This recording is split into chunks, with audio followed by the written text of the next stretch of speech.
Music in 3, 2, 1.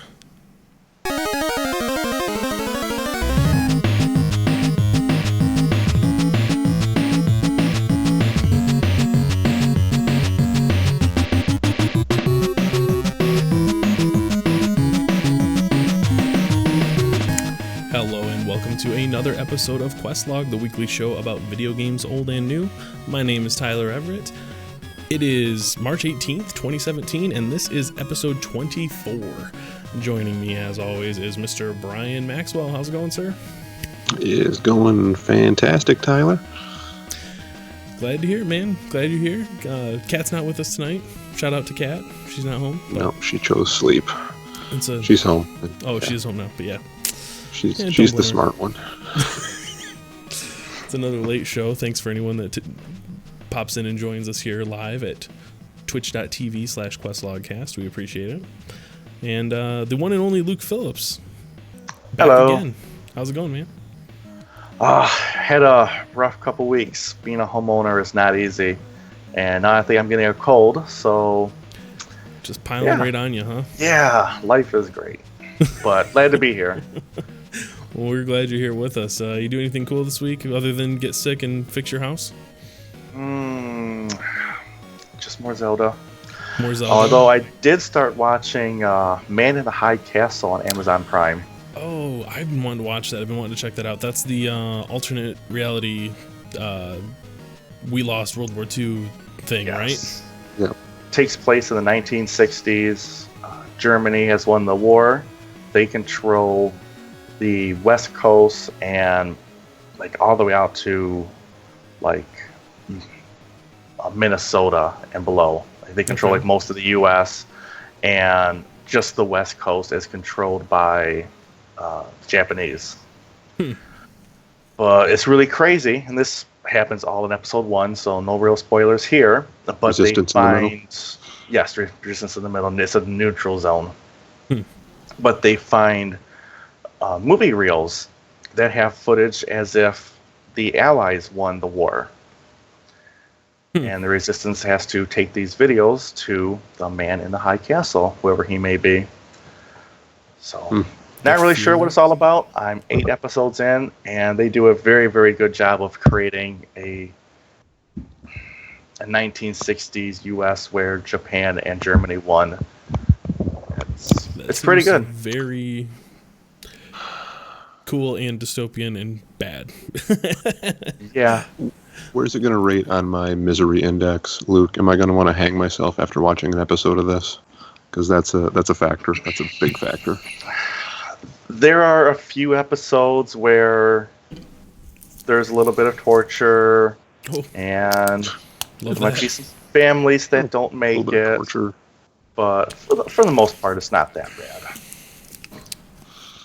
bad. Now, granted, I'm only in season 1, episode 8, so who knows You're not how going to vouch crazy for it gets. the whole run? Yep, no guarantees here. Good stuff. Yeah, it's one I've been wanting to check out. It's I'm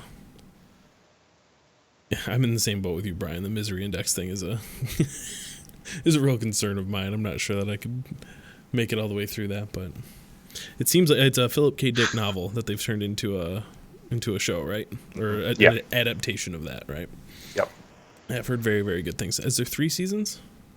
I know 2 for sure. 2 for sure. Okay. It might have got a green lit for a 3rd, but I don't know. Good stuff. I heard you saw Logan too. Yep, I saw it today. Just got back from it, and damn, that is a good movie. I've been kind of lukewarm on the whole X-Men Fox movies on the whole, but this one was up there. This one was good. This is by far the best X-Men movie that they've made. High praise. Yes. It's got an R rating, doesn't it? It does, yep. A lot of people are saying that's because of Deadpool. I actually just read today that it was supposed to be R-rated before Deadpool was released, so it was always kind of going to be their intention. There was a video game that came out to keep this somewhat on topic. I think, yes, X-Men Origins Wolverine. It came out 2009, and it was an awesome hack and slash game. They I had very low expectations for it, and I remember playing that on the 360 when it came out, and it was really good. Like, very much influenced by like Devil May Cry, God of War, that kind of style, but they really didn't hold back. Like, this is back in 2009. This is before most superheroes were allowed to be super violent, and in this game, Wolverine tears people apart, decapitates people. Like, That's this it's movie. extremely violent, but it makes sense for the character. That's why I always felt weird about, in the TV show, the animated series and stuff, they always had to fight robots because you can't have Wolverine putting adamantium claws into people on Saturday morning kids TV. Think of the children. Yeah. Right, yeah. So I remember really liking the game, and this is much less of a superhero movie and more a movie about humanity. I've heard people call it a Western, a modern Western. Does that fit? It's funny because, yes, there is a clip of a Western movie that there's themes off of that movie that they tie into it. But I would say it feels more like Mad Max. It's really one long car chase in a way. You're selling They have to me get from pretty hard they have on to get from this. point A to point B. Maxwell caught it. And the last X-Men game I played was on the Sega Genesis, and you could be Gambit, You could. Yep. and that was all I needed. Was this the side-scrolly beat 'em up game? Yep. I played the hell out of Just, that too on the Genesis. Tall dude in a duster hitting people with a stick and throwing cards at them. Throwing That's all I've magic ever pink wanted. cards. Doesn't get better than that. Nope. But yes, to sum it up, Logan, best X-Men movie and one of the best Marvel movies for sure. Awesome. That's high praise. I definitely want to check that out. It's Beauty and the Beast is in theaters right now too, so I want to take my daughter to see that. That looks really cool. I know, right? I'm on a gaming podcast talking about a Disney movie and comparing it to Logan, but yeah, it's I up love there. the Disney animated movies, but I'm real tired of reboots and remakes and cash grabs, and making it live action doesn't appeal to me in any way. They're here to stay I know. because it works. I know. Brian, I can try It's to be fine. cynical about it, and I understand the apprehensions, but I don't know, man. It's something cool. My daughter's young; she might think it's cool. Yeah, She loves the old movies too. I I don't may know. take my daughter to see it. Yeah, see, that's all we're here to do. Well, let's talk about what we've been playing a little bit, huh? Let me pull up. Sure. I swear I have music for this. I do. There we go. There it is.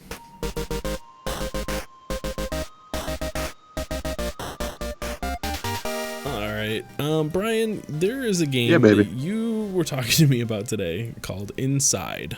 Mm-hmm. He said, Sure enough. "Yeah, I'm gonna put up some video of it." It doesn't seem like the creators of Limbo have strayed too far from their roots with this. Well, here I'll let you explain it. What's the game about? Well, I never played Limbo, but I know of it, and I know at a glance it looks very similar to Inside. Mhm. It's a platform puzzler. It's Oh God, are those real. bodies? Those Sorry. are dead pigs. Pigs. Okay. Yeah, it's fine. It's a real dreary, fucking bleary, dreary. It's not Dreek and Bleary. Yeah, it's dreary and bleary as shit. So you got to jump into the cart of dead pig corpses. Oh, So you God. survive the fall. Okay. Yeah. Yeah. Uh-huh. It's rough. You control a kid who Having a opens bad the game day. by being chased through the woods by people with guns and flashlights and dogs barking, and you end up infiltrating this lab where there are experiments of some sort being done. It looks like some sort of human cloning, mind control kind of stuff going on. It's just real dark and unpleasant. How does it rate on your misery index, Brian? Pretty rough, but I was Yeah. very much prepared. Like, there's a big plot twist at the end, and I already knew that going into it. I kind of knew what I was in for, so it wasn't that big of a deal. But even so,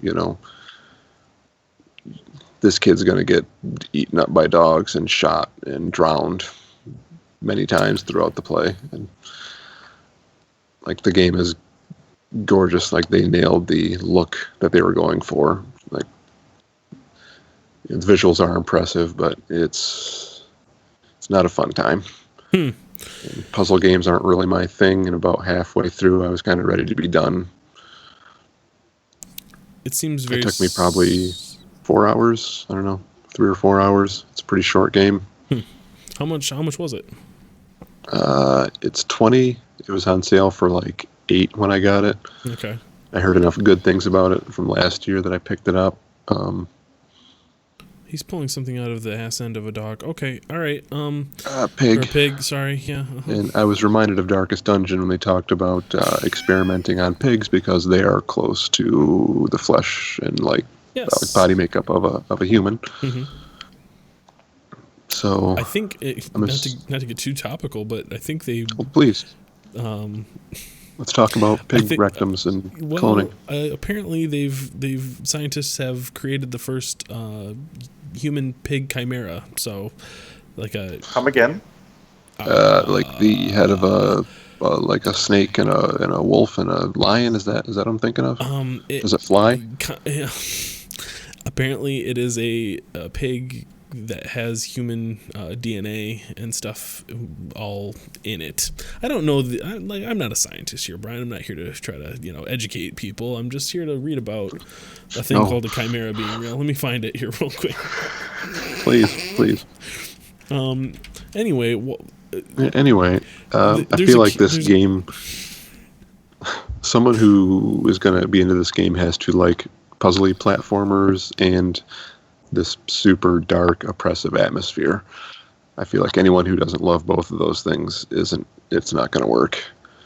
Just Yeah, I think I listened to the Giant Bombcast, and during their Game of the Year episode, like half of the team was like, "Yes, this is in our top 10. This is great," and the other half was just like, "No, this was mediocre. I don't want this." Like, it was very much a real strong divide, which I can see. Because, like, if you strip away, like, if you're not into the atmosphere and the look of it, and you just look at the platforming, it's not great. But they really did nail the atmosphere. it's a gorgeous game. It looks like It's a lot of, like, visually impressive, like you said. there's, like, switches you have to hold, and some of the puzzles are like, all right, once you hit this point, these dogs are going to come and chase you down and kill you, and you've got about 3 seconds to figure out how to handle that. So it's, die it again, reload, die it again, reload. And my patience for that's limited. Well, to get back to humans, Yeah, pigs, chimera time. it's a pig embryo that they have injected with human stem cells, and they can use it to grow organs and stuff. Yeah. It's accepting them. They figured out how to make it do that. So it's only a matter of time now before orcs are real. And That's how you get orcs. I don't know how You people want orcs? understand. You want orcs? Because that's how you get orcs. Yeah. Yep. Be pulling them out of weird Fighting mud. Urukai. Yes. It's going to Well, be Trump's Brian- army. It's happening. Army of orcs bearing the white hand. Yep. Put it right on their face with phosphorus and burn it into their flesh. It's the end times. That got topical quick. Anyway, it's fine. I'm sure everything's fine. It's gonna Yeah, make and- for some great gaming. If Inside looks like something that you would like, you definitely pick it up and try it because it's really well made. I don't love kids suffering, but it does look No, that's interesting. not right. It doesn't. I will say the ending doesn't explain anything at all. No explanation, even a little bit, because there are lots of questions raised, like, what are these clones doing? What are they doing in this science lab? Mm-hmm. Who's the kid? There are 2 endings. I got the regular ass ending, And then I Googled the super secret ending that you get by finding all 13 orbs that are hidden in the game, because I didn't want to play more. And the super secret ending doesn't really explain anything either. It does a little bit of a Inception fourth wall kind of thing. Huh. But yeah, there are no answers at the end. And Okay. Well, that sure is the thing. Are you glad you played it? Is that does it feel like I'm it was glad I worth- experienced it. I can't really say I enjoyed it that much, but it's a really well made game. And honestly, it was probably as much the platforming, puzzly gameplay that left me cold as the theme. I'm alright with that kind of a thing every once and again. Just there's a lot of does hey, there's a switch over there, and you've got to push a box over there to it, but there's shit trying to kill you in between, and you've got to sneak between the lights and don't be seen. And Pigs with brain worms in their ass, yeah. Mm-hmm. yeah, Okay. Well, let's it's gonna be another Brian heavy week on games, because Luke and we've been in Hyrule since carried.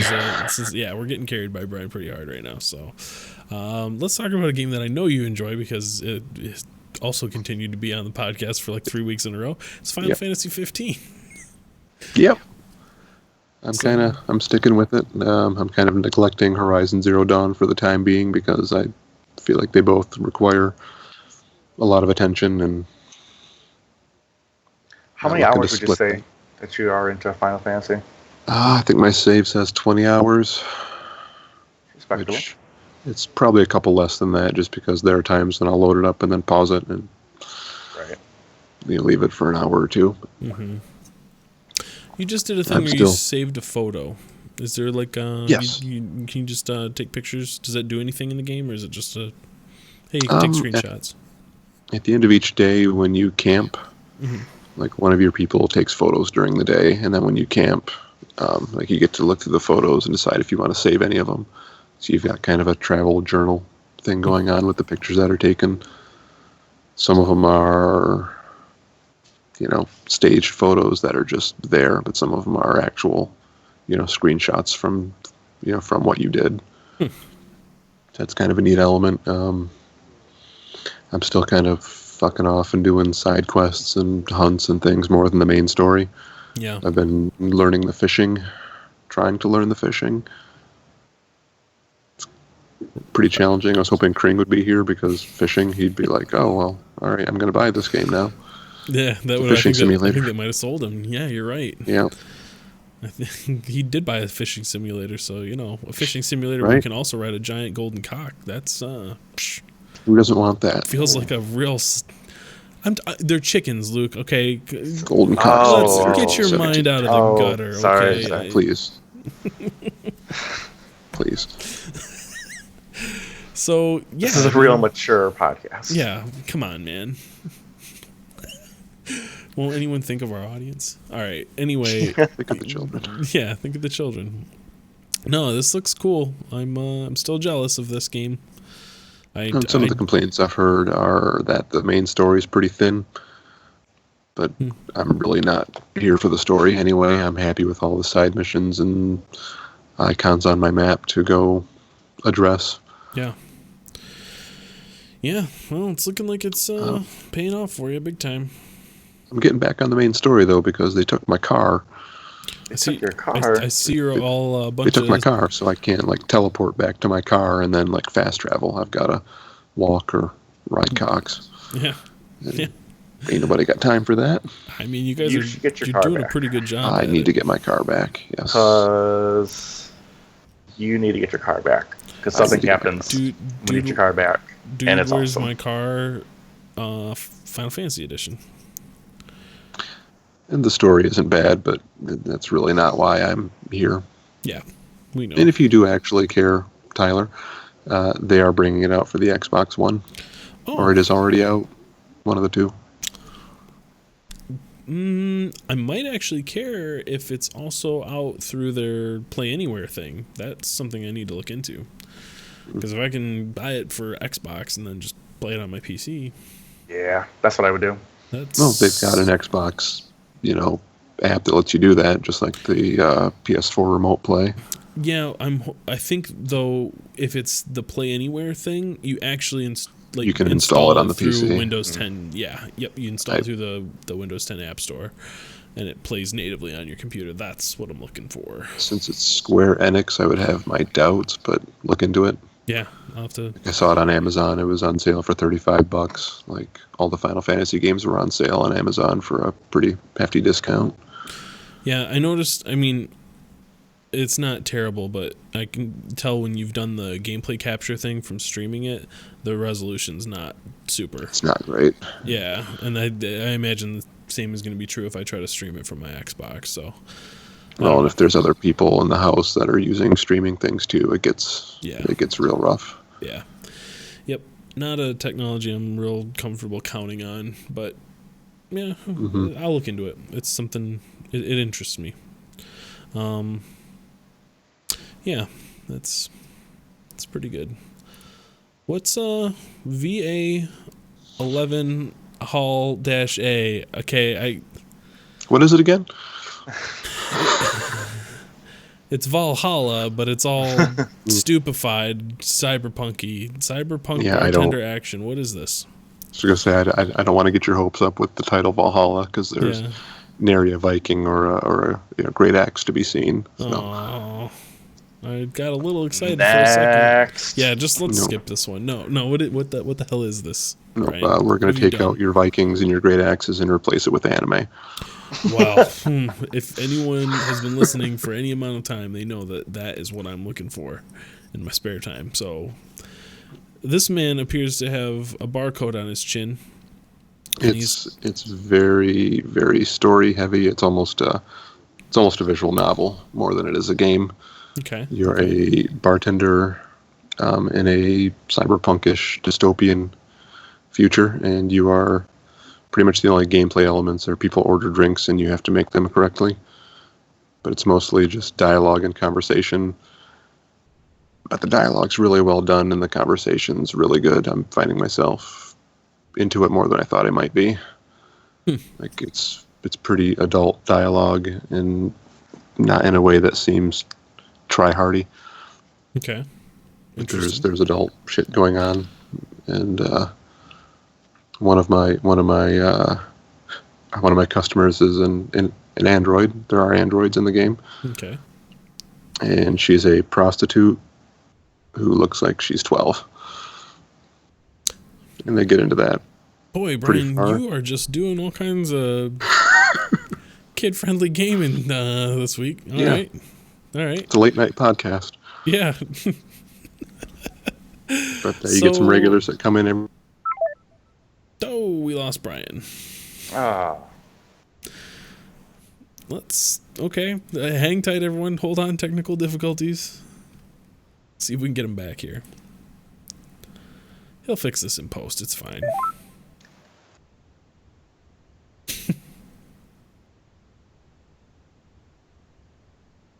That's not the right Brian. Oh. Hey, welcome back. Hey there, guy. That was abrupt. Yeah, I just decided to get you up on out of there. That's okay. We got you. Did the sound quality get bad before it dropped or anything? No, or you just disappeared. It's gone. Well, Skype just updated tonight, so I'm pretty sure it's better than ever. Yeah, sure. This is the best version of Skype we've ever released. I was talking about 12-year-old android prostitutes, I think. Yes. Okay. Yes, I need to know more about that. No, she's a regular, and you get some regulars in the establishment, and some of them are creepy pieces of shit, and some of them are good people, and some of them are cops, and you're trying to pay your rent, and there's a lot of mystery around the characters, and the dialogue's really, really well done. And this reminds me a bit of I played a game on recommendation from a friend named Nate a while back, where I don't remember the name of it. This is something Nate would like, yes. Yeah, this is a Nate game for sure.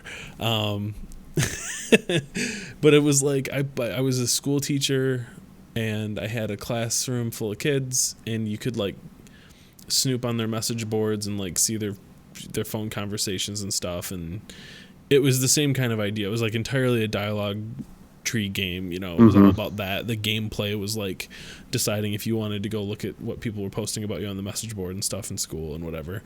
But there was some controversial stuff going on. Yeah, you're peering into people's lives and their conversations and things like that, and your relationships with them. And yeah, it got into some dicey territory too, where like there was the option to try to have a kind of relationship with one of the students, kind of, and stuff. And there was, you know, like a little bit like the game was saying some weird stuff that, you know, made for interesting conversation, I guess. But, and I forget the name of it, so sorry everyone.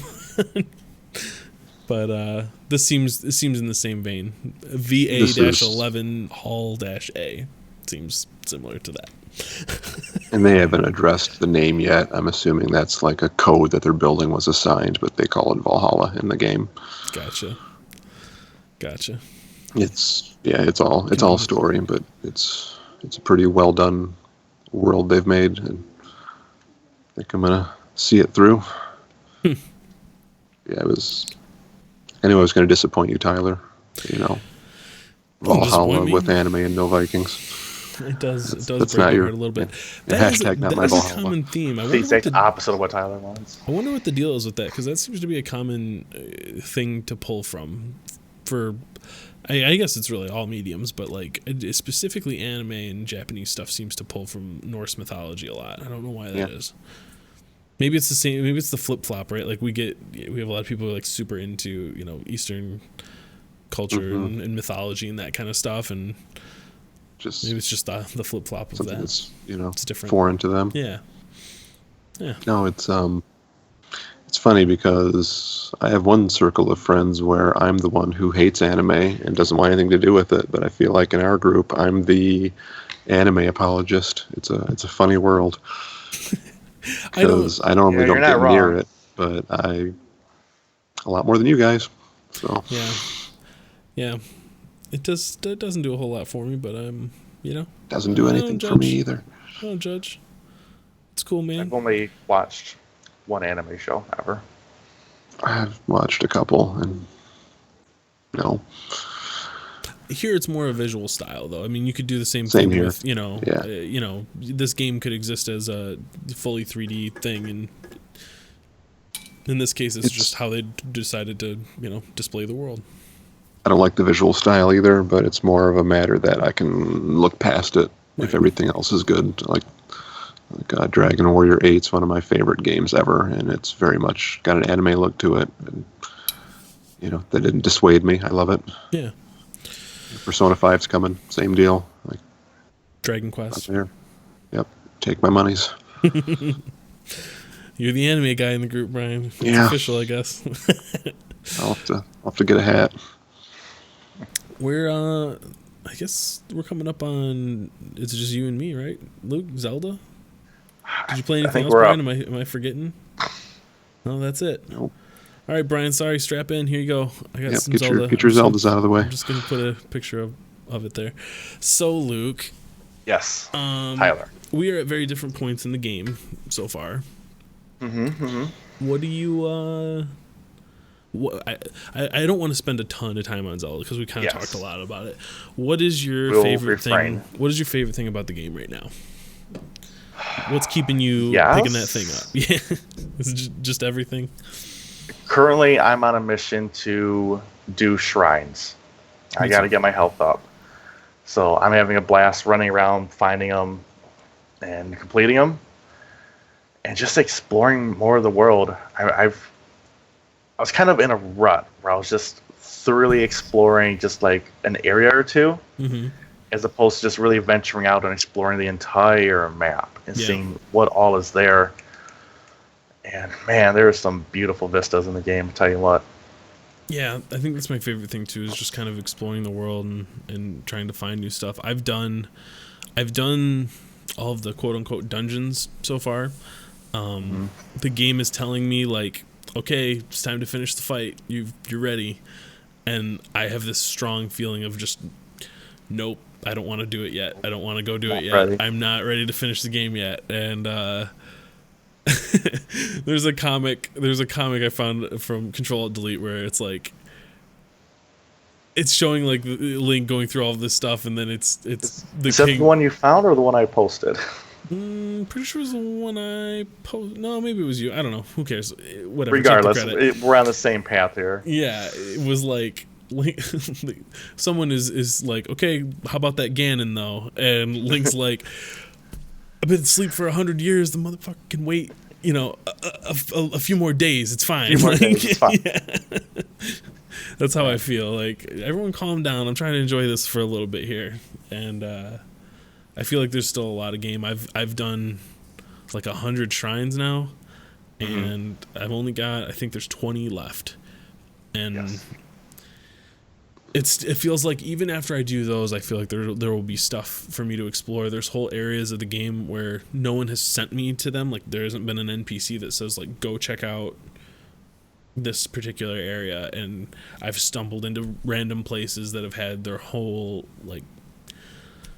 thing to check out and explore and unlock and delve into, and I'm just endlessly impressed with this thing. I think I hit 25 shrines today, Okay. completed. So I'm a little ways behind for sure, but taking it slow, enjoying it. I guess the biggest thing that I'm excited about with this is it feels like a game that they could keep adding to if they wanted to, Like, I could see, I know they announced the DLC. It seems pretty sparse so far. I think they said they're adding like a whole new kind of like sub-story section and dungeon. And then like some more shrines and some things like that. But I feel like they could easily plug in whole other adventures into this formula, and it would work very, very well. Whole new mechanics and stuff could come in here, and Yeah. I don't know. It feels like it's a sandbox I want to keep playing in, and I'd love to see if they could do new and different stuff, new powers and things like that. It sounds like the DLC is going to be like a third of the cost of the base game, and it's going to add a tiny fraction of the amount of content. Yeah, I mean, for DLC, it's still cheap. It's $20. If you want I mean, Right. I don't know. If you want to frame it in those terms, Yeah, I don't know. I don't know how I feel about it. I pre-ordered. It's done. That money spent, so it's no big deal to me. But I guess I could see that being somewhat of a concern. I don't know. DLC is a new thing for Nintendo, though. And So. I don't know. I feel like at this point, I want to support the shit out of this so that they make more things like this. Like whatever they want, I'm the guy right now. Sign me up. More Zelda, give it to me. I'll take it. That's how I feel about it. But anyway, I should be able to finish the game pretty soon, and I think once all the people that have finished the game, I think that's another one that we'll try to schedule some kind of a spoiler episode for, where we can talk about the actual story and our final thoughts and all that stuff. I think that'd be cool. I Yeah, I am had nowhere that, near complete. I had that urge again. I don't know. I've got a little money socked away. I'm just like, this is going to become a Switch fund. And then I just thought, it's still $400 to play Zelda. I just can't. Yeah, I want we'll to. see. I mean, Someday it'll happen, but here's the good thing: you can watch and see how it goes for us. If it becomes, yeah. if it stays just the mechanism that gives us Zelda, I don't blame you. You should hold off. But if we all get in and start playing Mario Kart in a couple weeks, and we all start playing the new Mario, and it turns out to be really good, and they announce a Metroid game or they announce some other cool stuff, I could definitely see it being worth the investment. It's already, it's already 1, 2, earned 3 its Switch. spot. Yeah. Yeah, 1, 2, 3 Switch. There you go. Yeah. Bring as many See, Joy-Cons as you want. I was able to justify it a little bit easier because as a PC gamer, there's nothing on the radar that's coming out that I have any interest in whatsoever. So it was either buy a PS4 and get Final Fantasy and spend $350 whatever it comes out to be, or get a Switch and Zelda and spend $380 with tax, I think it was. Yeah. So, being that you just got a PS4 with a bunch of great Yeah. games, that's a little bit harder to justify, I think. Yeah, there's still a handful of things out there on the shelves that I want to get into. Mm-hmm. So, no hurry. Well, we'll definitely keep you posted and let you know how this goes, because Tyler- it's cool to be excited for consoles again. I feel like for most of the show, for the past 20 episodes or so, we've been It's PC gaming. primarily. Yeah, Kring's been on a couple times to talk about Forza, but other than that, that's where our gaming has happened. And for the last 2 or 3 weeks, we've all been Yeah, it's back been at weird. consoles. It's weird. This is a weird time of my life right now. I think the Playing last consoles. console I was excited about was probably the Xbox 360. Like, I got a PlayStation 3 and it was fine, but in the Xbox One we don't talk about. Yeah, let's not bring that up. It's a fine machine, guys. Leave it alone. It does what it tries to do. It's just not got the games we care about. Plays Netflix very well. It's funny. I listened to a shout out to the Final Score, which doesn't exist anymore. It's a podcast on the Frog Pants Network.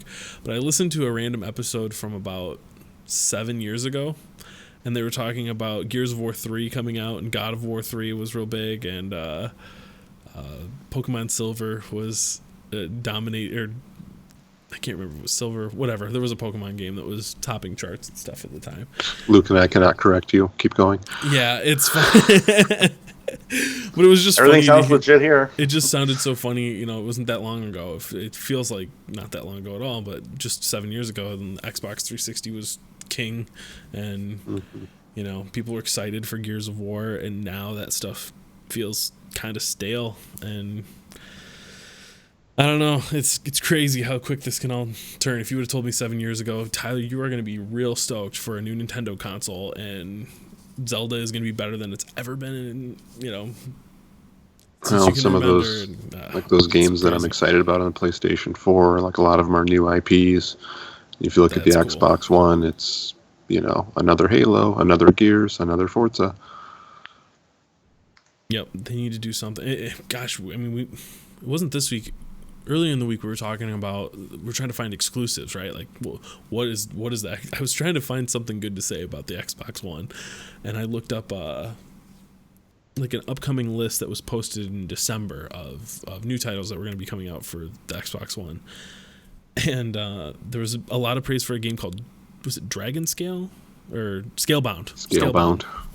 And Yep. that was getting I was like, oh, that's a new IP that's done by the same studio that does the Nier series. That they have a new game coming out really soon that seems to be getting a lot of hype. And I watched the trailer for it, and I was like, this looks like cancer. Looks awful. Why would anyone care about this? And Brian, you were like, oh yeah, that got canceled like a couple months ago. I was like, Jesus, They can't catch a break. Like, Your instincts were right. yeah, who would have thunk that, people apparently were not too bullish on the idea of like headphone wearing teen guys riding dragons or teaming up with dragons and doing co-op, I guess. I don't know. It just seemed like one of those things that should not have been made. And it seems like the Turns out- Xbox really isn't the place for RPGs and that kind of stuff. Like, they tried to make the 360 do that, and I don't think it went over very well. I think I was the one that bought them. it's weird, though. It's weird to think about consoles as being limited to certain genres like that, but it's true. Like, when you Yeah. think about the Xbox, you think of primarily shooters and racing games, and you think about PlayStation, you think about primarily RPGs and Japanese games and that sort of thing. But there's also a lot of really great Western developers making cool stuff. Like, I mean, Naughty Dog is a huge developer for Sony. Guys who did, what was Insomniac, I think, that does the Ratchet and Clank series. There's a few of them that are AAA studios making cool stuff that Yeah, there's Isn't on an Xbox. upcoming Kingdom Hearts bundle for the PlayStation 4 as well. It's going to be like $50, and I think it's, I don't know, 6 titles, wow. remastered and updated. I've never played a Kingdom Hearts, so that might be that sounds like a good value. Yeah. for sure. I'd be interested to see what you think about that because I think you'd actually dig it, but we'll see. Like, I'm okay with my RPG having, Donald Duck and Goofy in it. I'm not above that. That's fine. Disney's got some real strong IPs in there. It was really cool back when I was a kid to see that stuff like done so well. I was so used to video games treating, if there was ever like a licensed game, it was always garbage. Like, there was a Disney game especially, it was usually not great except for like a few. DuckTales. DuckTales, Aladdin, DuckTales was real Lion solid. King. Anything else was pretty much bad. So it was really cool to see that kind of stuff. Like you hear the music from like Nightmare Before Christmas, and it was such a strange pairing too. Yeah, it was so There's Final Fantasy and Disney. It was way crazier back then too. Like we've seen more of those kind of mashups and things like that since, but that was really out there at the time and worked for me.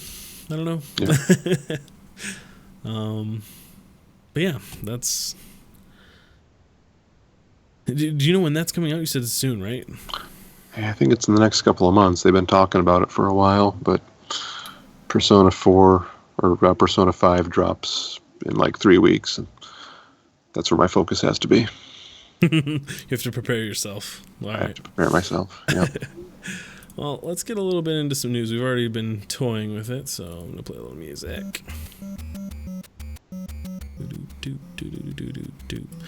So, Brian, you posted this one in the show notes here. Right to repair legislation introduced in 8 states. What the heck does that have to do with anything regarding gaming? That is legislation introduced that they want manufacturers of electronics to provide schematics for working on their equipment and provide parts, like make parts available for aftermarket vendors to be able to repair their stuff. Because apparently that's not a thing that happens now. And this brings up a lot of questions as far as like they don't want you opening up and working on their stuff, and are the consoles you buy or the phones you buy really yours, and to what degree are they yours? Because you can say it's yours, you should be able to open it up and do whatever the fuck you want with it, but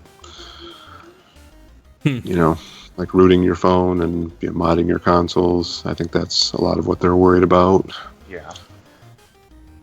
Yeah, and that was, that's always been kind of I remember when the Xbox 360 was red ringing like crazy, those first generation systems and stuff, like that was a popular alternative money-making system for a lot of people, is to fix up other people's consoles, but of course it broke your warranty, and it was kind of a shady thing, definitely frowned upon by the manufacturers themselves. So yeah, and they're fighting tooth and nail to block this kind of legislation, right? Like that's Apple's a huge opponent of these laws. I don't know where I fall on it. I feel like... So I'm assuming the reason that they don't want this to go through is, 1, they don't want you to be able to repair your own devices, just buy a new one. And 2, they don't want you hacking it to get free stuff. I think it's... Does that sound about right? Yeah, I think it's more the first one. I think it's, they want you to go through their channel, go through their authorized repair people, and... I think there's a quality standard too. They don't want, the mom and pop shop down the street fixing your iPhone and doing a shitty job, and then, it's like, well, this is a bad product. This Apple phone doesn't work right. Right. Bad image. There's an element of that, but there's also, I think it gets a little bit. I don't know. It's a tough sell when you're saying like they have to provide the parts and manuals and stuff like that too. I think I'd be happy with them coming short of that and just saying like, we're not gonna destroy your warranty if you've had an actual repair shop take a look at this thing. I don't know. That's kind of how. But they have to make the parts available to that repair shop, don't they? I guess so. That's true. Otherwise, how is a repair shop going to repair it? Well, right now I think it's it's mostly third party stuff. You know, they have Duct tape and chicken wire. Yeah. sure, yeah. I mean, should you be able to fix your own car? Yeah, I know this has been kind of Not quite the same, but controversial thing for a while. It's John Deere hates the idea of you fixing their tractors, so they want you to buy new ones or pay exorbitant fees. And yeah, I don't know. I feel like sponsor us, John Deere. I mean, within my vicinity, I've got some 15 to 20 different electronic things that could need repair in the near future, and being somebody that works with this stuff and has done it all my life, I like to be able to do it myself, and it would be nice to have those resources available to me, as just a regular dude, to be able to say, like, I want to buy the actual OEM parts and do it the right way. It's just you get into IP and the software that runs on it, you don't own that. Right. Yeah, it's interesting stuff. I don't have a strong stance on either side of it. It's just there's room for disagreement. Yeah. Well, we'll keep an eye on that. If anything crazy gets passed or happens, we'll have to revisit that one, I guess. How about, speaking of the Switch, would you like some Overwatch on your Switch, Luke? I wouldn't. No. I would not like it. You don't want Overwatch on your Switch? No. You're not ready to become a filthy console peasant in the shooter world yet? Give me my keyboard and mouse first off. Right. I'm not using a controller for a first-person shooter. But Joy-Cons, though, Luke. Come on. Nope. They could add, aiming support with the. I'm kidding. 1-2 switch. Bang with my Joy-Con. Quick draw. Yeah. I feel like it doesn't have the horsepower to run it. Hanzo mains are gonna go crazy when they're tilting there. That part. That's like the only cool part. Hanzo and Bonzo. Yep. The only reason this is even on there is I guess Jeff Kaplan has been talking about how much he loves the Switch. He's the game director for Overwatch at Blizzard, and they've kind of fanned the flames a little bit and said that it would be very challenging to port it over, but they're not. They're always open-minded about exploring possible platforms, is the quote. So some people are very excited. Yeah, it's a very safe statement that doesn't really say anything. It just says, hey, wouldn't it be cool if we did this? And hey, maybe we will and maybe we won't. But it's two things that you love and you want to see succeed. Sure, yeah. I mean, Blizzard has had good success with Diablo 3 on consoles. Season 10 of Diablo 3's season system is coming out shortly and will be on consoles for the first time ever. So they're getting a little bit of love there. I could see it happening, man. I mean, just like Nintendo's online play has always been kind of, I don't know, not really tested very much, I think, especially by a first-person shooter. Yeah. Get out your smartphone so you can do voice chat for Overwatch. Let me give you my friend code so we can team up in Overwatch. You're making some very good points, Brian. It would be interesting to see how that would integrate. Like, sure, it'd be great if it happens and it's successful. Just a lot of hurdles. I think that's where the very challenging part comes in for Blizzard. But again, like we've said before, I'm all for things not being exclusive. I want to see games that are good on as many platforms as they can be on. So people love Overwatch. I love Overwatch. I would love to see it. I'd love to be able to take it with me. That'd be real cool. So hopefully that happens. We'll see. Stay tuned. I would not get your hopes up. I don't have any hopes at all. This happening. I don't have any hopes at all. What I do hope is that it means that whatever Blizzard is cooking up next, they plan on bringing out to everything. That would be cool. That would be. I know that they've got games in the works. Another they have 15 years down the road, we're gonna get it. Soon, TM, you got it. Brian, have you touched Horizon Zero Dawn in a while? Have you played it? It's been a couple of weeks. My wife's been playing it on and off. Well, it's done extremely well. The global sales have exceeded 2.6 million for the game, and they have announced that they are going to be doing some kind of story-focused expansion or DLC for it. So that's real awesome. good news. Yeah. I'm real happy with it so far, and the story's got me hooked so far. The only reason I'm not playing it is because I had to pick one or the other, and I figured I could watch my wife play Horizon, and I'll play Final Fantasy. You can't play It'll two have games its at time. once. No. hard to juggle that many open world third person games, I guess. Yeah, they seem like they're both things that require dedication. Well, that's good news there. The last one, we're probably gonna spend a little bit of time on this. What do you guys? What is your experience with the Mass Effect series? I dabbled into the first one for a few hours. I dabbled as well on the old 360 there, and I've actually put a bunch played and of finished the first one. I played the hell out of the first one. I wasn't really in love with it, but it was one of those different kind of game for me because I don't really do sci-fi so much or shooters so much, and I know it's not a shooter, but it was a departure for me, and I think it was kind of a lack of other options at the time. So it's like, all right, Mass Effect it is. Yeah, it was a cool game. It's blends the BioWare RPG elements that they're famous for with space. I drove my moon car on a lot of planets. Yeah, doing some mining, getting some ore, getting some space ore. It's a critically acclaimed series. The third one had a bunch of controversy about the ending, but this has been a Andromeda is the new one that's coming out soon, and it's been hyped pretty severely. But there's a bit of bad press and some controversy going on right now about the animations in the game. Yeah. I'm just gonna do it. I'm just gonna play the video. Hold on, pull it up here. Rob in the chat says the moon car sucked. Yeah, it was not great. Well, there was a lot of planets in the first one, and a lot of empty space, a lot of boring planets. Now, disclaimer, I think whoever is controlling this character right now is doing some, they're like strafing and running or doing some weird stuff to get this to happen, but oh man. It's hilarious. It doesn't look good.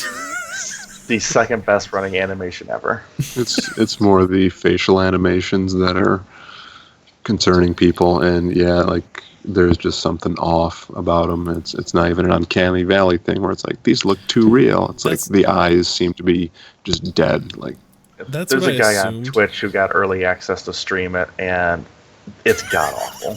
They've got those cow eyes. Oh my god, it's bad. It's like the mouths go up and down, the eyes move, but nothing else moves. Yeah, I don't know how you let your AAA title get to this point. Someone early on had to be like, hang on, this isn't working. Well, I went back and watched a clip from Mass Effect 3, which came out 5 years ago, I think, 4 or 5 years ago, and it's 100 times better.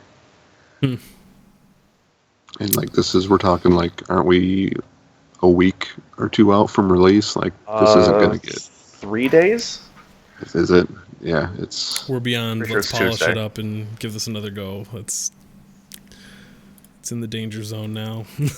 I don't really have a horse in this race. I'm not a Mass Effect guy. I don't want to see it fail or anything. I wasn't going to play it either. It's just shocking to see that out of a big studio. And the gameplay animations and stuff, like the combat and stuff, looks really good. Like it seems really fluid. Everything seems, AAA, but the actual faces and idle animations and actual talking animations look very bad.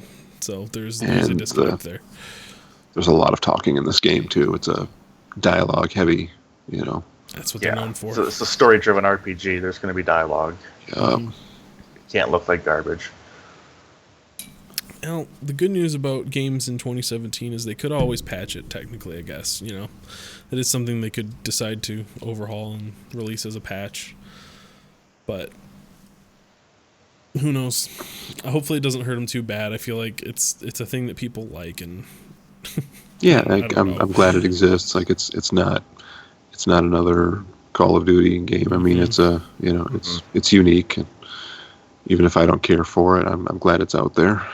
Right. And it's not like they just finished Mass Effect 3 and went right into this. it's been many years, and they decided to revisit the franchise. So, just disappointed they didn't polish it a little bit more. Yeah, it could have used another round of QA testing, I think, for sure. Hopefully the gameplay and the story are great, and it's just a problem with the facial animation. Yeah. If the rest of it's great, I can get past that. But. Mm-hmm. Good stuff. Well, I'm going to leave Mass Effect to do whatever over there in the corner. Reader emails. We had an email come in from Rob, who was on the show a couple weeks ago. Big shout out to Rob. Thanks for sending that in. It is extremely long. I don't know if we're going to be able to read the whole thing here, but I'll try to hit a few points here.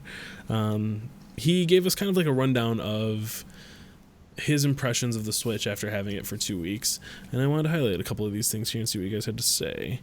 And I just need to find the document and actually have it in front of my face. Hold, please. And oh, this was cool. So he said, like, first impression, first off, when holding it in handheld mode, he was immediately reminded of the Atari Lynx he used to own. He said, I think it was mostly because of the size of the Switch. That is a name I have not heard in a long time. Yeah. So I think it was mostly because of the size of the Switch and comparable to the Lynx, although the Switch is much thinner. The Lynx was a sturdy handheld, and the Switch as well feels equally so. It feels good to hold the system in your hands, though I would say I kind of wish the system was a bit thicker. That is something that I agree with. I bought this case, and it came with this I don't know if you can see it. It came with this these like grips for the Joy-Cons. They add quite a bit of thickness to it, so when you're holding it, it does feel a little bit meatier in your hand. Yeah, I find that it's more comfortable for me when I'm playing in handheld mode with those on. If I'm not in a place where I can have a controller, so you can find a couple of pair of those somewhere. I think the brand that makes those is PDP. I want to say PD something. I don't know. In stores now. Go check it out. It's an official Nintendo branded third party thing, so they work pretty well. Luke, what do you think? You don't use yours much in handheld mode, but the few times I've used it feels pretty good. Yeah, I haven't used enough to get a real good opinion on it, to be honest, in handheld mode. I've used it a few times with the little kickstand out, and it does not go back far enough. I'm always kind of like this when I'm doing it. The kickstand is total and complete garbage. That is the one thing that I just hate on the console. I can say I almost wish they hadn't put it there. It almost stands straight up. Yep, it's super flimsy. Real flimsy. It's super flimsy. Yep, that's the other thing. It's flimsy too. It makes a horrid fucking sound when you do it too. Let me see if I can get this. When you pop it out, ugh. Can you hear that? It's just like, it's hard to describe, but it feels as bad as it sounds, maybe worse. You feel like you're just cracking something's breaking. It feels like knuckles cracking in there. It's bad. And I've popped it off, like I went too far back. Look, I was in the same boat. I was like, I need to tilt this thing back a little bit. Bam, snap the kickstand right off. It pops right back on, but yeah, it just feels like you're gonna break it. It doesn't feel good at all. Like I went to adjust the volume on the top of it, just to volume up a little bit, and I was like, no, I need to pick this whole thing up and then press the volume. Yep, I agree.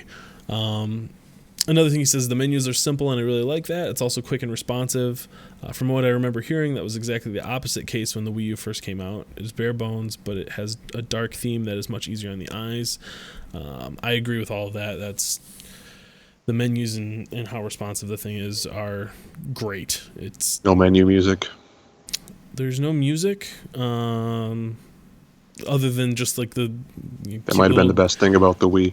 The cute little Nintendo sounds that it makes when you do everything. Everything has like pleasant clicks and beeps and boops and things that pops. Yeah, feel very Nintendo-esque. But other than that, it is very snappy. One of my favorite things is powering it on. And I think it's down and A, and I'm in Zelda. Yeah. No loading screens. It just picks up right where it left off. Yeah, it's impressive. I hope that most games are as responsive and quick like that, but as far as Zelda goes, it's perfect. He says the Pro controller is a must, even though it's an extra $10 more than your typical Xbox One or PS4 controller. I would say it is the best controller Nintendo has made. It's extremely comfortable to hold. The analog sticks feel good and have a much higher range than the Joy-Cons. It has all the HD rumbleness and motion controllerness of the Joy-Cons.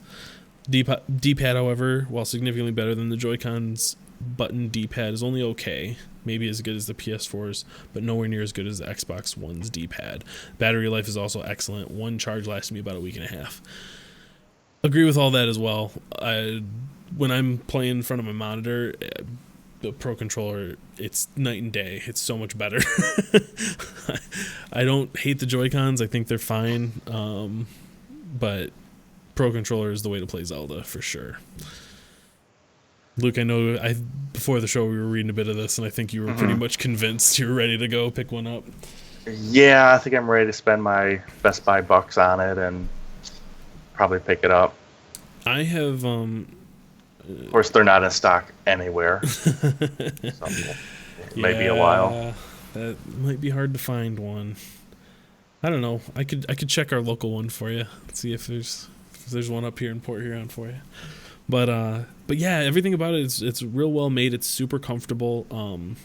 The A, B, X, and Y buttons are a little bigger than the Xbox 360s, and they're kind of flatter. They feel much better to press, and the analog sticks themselves even feel they just glide smoother. It's a very well made controller, and the battery life is the thing I like the most about it. Like Rob said, he got about a week and a half. I think I've charged mine twice since I've owned it, and I don't ever worry about it.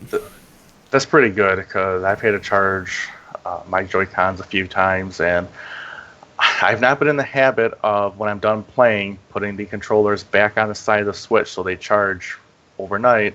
Mm-hmm. So other day I was playing in the middle of a shrine, and I start getting the message that my controller batteries are dying. Like, all right, well, it's going to be a short Zelda session today. The problem I have is with the whole console. It doesn't have a super long battery life, and that's what I wind up using up is the console's battery before the Joy-Cons. But again, we're using it in very different ways. That's the thing I think I love the most about it, is that it's adaptable enough to where like I can be using it mostly in tablet mode and still enjoying it immensely when I have it in docked mode, and you're pretty much the opposite, but still holds up all across the board. So much like Zelda, there's no wrong way. It's true. I'm not going to read the whole email. With his permission, we'll put it up on questlogcast.com as like a full blog entry, so you guys can check it out. But he goes over some of the other cool stuff, like being able to pick up Japanese games since it's not region locked like previous consoles, and he goes into some of the things he doesn't like as much. So definitely check that out. Look for that. I'm sure he'll be okay with that. So. He does go on to say about lost power at his house last week. Oh yeah, that's a good point. And I was able to keep playing Zelda, and I did the same thing when I was at work. I found out that I had lost power, and I was like, well, doesn't matter. I know my Switch has a battery. I'll still be playing Zelda when I get home. We've been having crazy weather here the past week or two, like just super high winds, and it's been taking down power and internet and all kinds of stuff. So yeah, that's been it's a pretty sweet contingency plan here. You could always just run over to McDonald's, bring your charger, and you can play some Zelda there if you needed to. It's pretty cool. Well, I think that's gonna pretty much wrap it up for this week, guys. You got anything else you wanna talk about before we bounce on out of here? Go see Logan. Go see Logan. All right. It's on my to-do list. I think I'm going to be still working through Final Fantasy 15 this week. Cool. We haven't been streaming gameplay much over the last couple weeks because I don't have a capture card for my Switch. Sorry. If someone wants to send us capture cards, that'd be great. We'll start an Amazon wish list here, and we'll get that going. Something. All right, guys. Well, I think that's going to do it for this week. Thanks for everyone who tuned in at twitch.tv/questlogcast. You can also catch the shows, both audio and video versions, over at questlogcast.com. There's links to all the different ways to get it there. Intro and outro music is done by none other than The Visager. You can find his stuff at visager.bandcamp.com. I don't know. I want to keep it shorter this week, guys. I think that's it. I appreciate everyone being here. Shout out to Kring. He couldn't make it tonight. Kat couldn't make it tonight, but we'll get another one in here with the full crew soon. Yeah. All right. All right. Have a good night. Episode 24 in the bag. We did it. Have a good one, guys. Another one down. Catch you next week.